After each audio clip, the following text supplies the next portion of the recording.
Hi everyone. So when was the last time that your mutual fund manager or whichever fund that you do SIP in, they called you up and said that boss, the markets have run up. Please book some profits or please stop giving us money. The answer is almost never. Please let me know in the comments. Okay. The point I'm trying to tell you is that it's very easy to enter the stock market, but very difficult to exit some of the stocks. Okay. So on this video, I'm going to systematically explain to you when you should be booking profits. Why is it that I have recently booked like approximately 1 CR of profits in the Indian stock market and rotated that capital into the US, right? So hopefully this short discussion will give you some clarity whether or not you should be selling some of your stocks right now in India, buying more in the US. What is it? Why is it? Very quick disclaimer, this is not buy and sell. Number 2 point is that I am an active investor. I encourage people to become active investor. Now, many people get pissed off at me that, hey, how dare you tell people to sell stocks? Stocks are like so pure that once you buy it, you should forever buy and hold. That is a stupid strategy. The entire goal of stock investing is rotating capital. If you don't get this, buy and forget is not going to work out. I can almost say that with certainty in the next 10 years. I'll help you understand the logic also. Okay. And I'll share some facts. Fact number 1, does Mr. Warren Buffett time the market? The short answer is yes, he does. In fact, up until now, he was sitting on his highest ever cash positions that he has ever had in his career. So is he trying to time the market? Yes. But do you believe that people should time the market? Most likely no. So intelligent investors time the market. So now comes that, okay, when should you be selling stocks and why is it that I decided to sell some of my Indian stocks? So very quickly, if you go and observe like last 5-6 months, I had been an aggressive buyer in the Indian stock market, right? So for example, I was successfully able to buy like a lot of this downward spiral that was happening. Okay. Recently, what you will see is that this rally has happened of roughly 11.5% on Indian markets. Okay. Now this is a parabolic rise. Now why parabolic rise? So if you just observe this is literally like a V-shaped recovery, right? Or like, yeah, so almost like a V-shaped recovery that is kind of happening. Okay. Now, this is the story about the Indian market. Let me just quickly tell you what's happening in the US market also, because you need to see investing from a global context. And there is a very strong relationship between Indian stock market and the US stock market. So let's observe something like QQQ, which is NASDAQ. And here what you would notice is that there was a bull run, right? From here to here, this entire phase. From October 2022 all the way till February of 2025. Since then, NASDAQ right now is trading at minus 21% from its peak. Okay. If you look at S&P 500, which is the broader US market index, till last day it was trading at minus 17. I ended up buying a lot of stocks in the US literally yesterday, right? Why? And I'm building a US stock specific investment community where the alpha that I've generated so far is around 14%, right? Now anyone can sign up for that, right? And you can see the performance of my portfolio in context of the market. Very, very important point. A lot of people say that, you know what, okay, you are trying to sell your course, this, that, by nahi. I perform and I earn. Anyone, literally anyone can sign up for my US stock investing community, right? Understand all the macros, see literally like what I have in my portfolio, make a buy and sell decision based on the knowledge that I am giving. This is not a push that you buy and sell in the US or whatever, but common sense tells us that, see, if the market in the US has corrected by minus 21%, minus 17% from its top, and in India, it has recovered by 12%, plus 12%. And from the top, if you go back and study Nifty again, and let me pull up that chart. So here you will see that the total fall from the top, if you just consider this zone, right? This is roughly 7%. So Indian market minus 7%, US stock market minus 21%, minus 17%. So where do you think the alpha right now is? Okay, so in a way, one could say that, hey, it is in the US, and therefore I decided to cut some of my positions in the Indian stock market, 1 CR worth of stock, and rotated that into US dollar or US market. Okay, so this is very simple. Now, very quick disclaimer that am I bearish on India? No. Do I still have money in the Indian stock markets? Yes. So wherever I see an arbitrage where I can easily make money, I will move to that market. Let me go stock specific also. So let's pick some of the biggest stocks. For example, if you consider, let's say Google, right? Now here is the performance of Google. So it is down 32% from its top. Now, does it mean that Google cannot fall by another 15%? I don't know. It very well can. But honestly, this is a major fall that has happened on Google.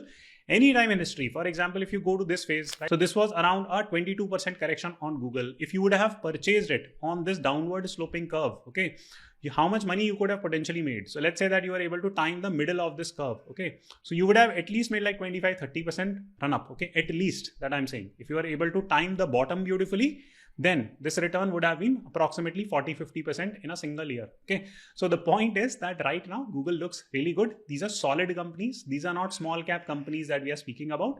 Really good opportunities are there in the US market. In case you want to learn fundamentally about US stock investing, then I do run a community. I would highly encourage you to check it out. It comes with live classes and a bunch of other resources that will make you a much smarter investor. So that's one reason to sell. Number two reason to sell is that you are looking for portfolio rebalance. Now, what is the meaning of portfolio rebalance? So let's say that my India portfolio is like almost 90%. Okay, 90%. So let's say that I have 10 CR of capital, 9 CR is in India. Okay, and I have like 1 CR in the US. Now, if it is clear to me that, hey, you know what, India is a clear winner post this trade war that is happening, okay, so then it's fine, right? I mean, I can keep like 90% of my capital in India. It kind of makes sense. But what is the current trade war about? So there are 2-3 triggers, right, in the economy right now. So one is the US-China trade war, okay, trade war. The second key trigger is the growth, where the real growth in the world will happen from. For example, this growth is being driven by artificial intelligence, robotics. You have gene editing technology like CRISPR, etc. Right? So this is where the real growth in the world will be generated. This is very similar to 2009 to 2025 phase, where the US market outperformed the Indian market on USD terms. Okay, so if you convert everything into US dollar terms, US market had outperformed the Indian market from the phase 2009 to 2025. But if you go to the phase something like 1999 to 2007, the Indian markets were outperforming the US market. Now, this is not a nationalism issue. Again, I'm trying to help you develop an investor's perspective.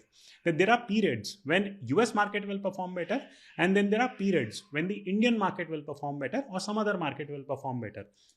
You as an investor need to figure out that, see boss, this trade war will get over at a certain time. So will India really benefit from it? The short answer is maybe. I don't know. Okay. The second is that where will the growth lever come from, right? So would it be from like China, US, or would it be more from India?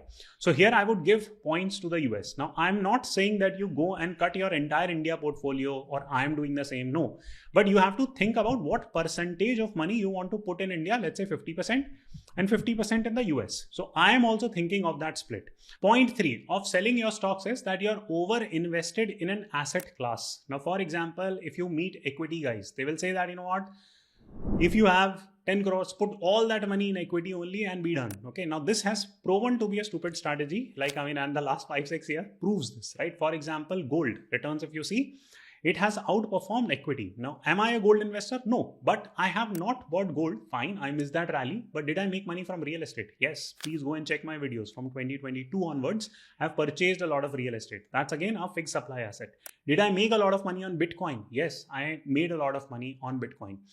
The reason to sell your equities in a market like this is very simple, that, hey, you are looking for asset class diversification. Now it's your shraddha, how much gold you want to buy, how much Bitcoin you want to buy, how much land you want to buy, and all that stuff. Your call, right? But the point is that being 100% equity focused in such a multipolar world where there is so much volatility, that is not a very smart strategy. And that's, according to me, is the third reason for selling. My portfolio personally right now is I am around 60-65% stocks, right? Around 30% real estate, and 5 to 7% crypto, which is primarily or almost all of it is in Bitcoin, right? So these are like, this is how I am splitting my portfolio, right? The fourth reasons for selling is that you are over invested on certain themes. For example, recently I cut some positions on HDFC Bank. Now, is HDFC Bank a bad bank? The short answer is absolutely not. I have been bullish about HDFC Bank. It's literally a free pocket ka money where you can make, right? And in the last few days, it has gone up like crazy, right? So it has gone up from its March low in the last 1 year. This is the return that HDFC Bank has generated. Now, I have invested crazy amount of money in Indian banks. I have been consistently making the point that almost 70% of my portfolio, Indian portfolio, is pure finance. most of it private banks. So as of today, you will see that how much money I have on HDFC. So you'll see that it's in crores, right? So I booked around like 10% profit on HDFC, created some free capital, let's say 15 lakhs, and I rotated that to the US, right? So this is what I'm doing. Why? Because for me, because I started out with, let's say 100 units of money on HDFC, now it grew to like 140, okay? So therefore, to balance my portfolio and keep my entire exposure to HDFC Bank around 5 to 6% of my portfolio, I had to sell some stocks. Okay, so this is the bottom line there. Now, next point comes that you sell your stocks because you have some critical expenditure that is coming, or you find like new opportunities. For example, let's say that you have to do your education, like an MBA fees bharni hai, and that you have no option but to sell some of your stocks. Perfect reason to sell. Okay. Other reason could be that, see, right now you're finding some really good opportunities in US tech, and you have already made very good money on Indian banks, private banks, depending on which level you bought. Okay.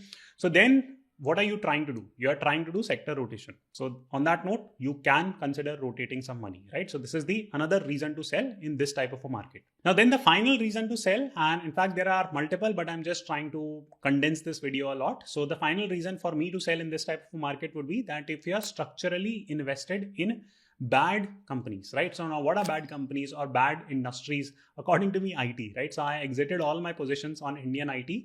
It's slowing down. It's set for disruption. I don't know how much time would it take for disruption. I was able to exit that on good profits. It's not as if that I made any losses on it, right? So if you feel that some industry is slowing down or there is just too much uncertainty on certain industry, then maybe it kind of makes sense to sell. Now, I'm not saying that I'll be right or wrong about like Indian IT. I might very well be wrong, but it's not as if that I will, for example, Indian IT goes from 100 rupees to 150 rupees. Oh, Akshat lost money. No, because I invested in US tech also. No, so it's not as if that Indian IT will go up, but US tech will go down. It can't happen, right? So it's very, very low probability of that happening. So you always think from that perspective. Now, if you're bullish on Indian hospitals or Indian manufacturing, whatever it is, you have to pick industries where you are considering them to be winners or losers and accordingly redesign your portfolio. So here is a summary that these are 5-6 reasons why I would be selling in this market. I hope you got the perspective why I sold some of my stocks in India and rotated that capital to the US. Thanks for watching. Subscribe to the channel and I'll see you soon.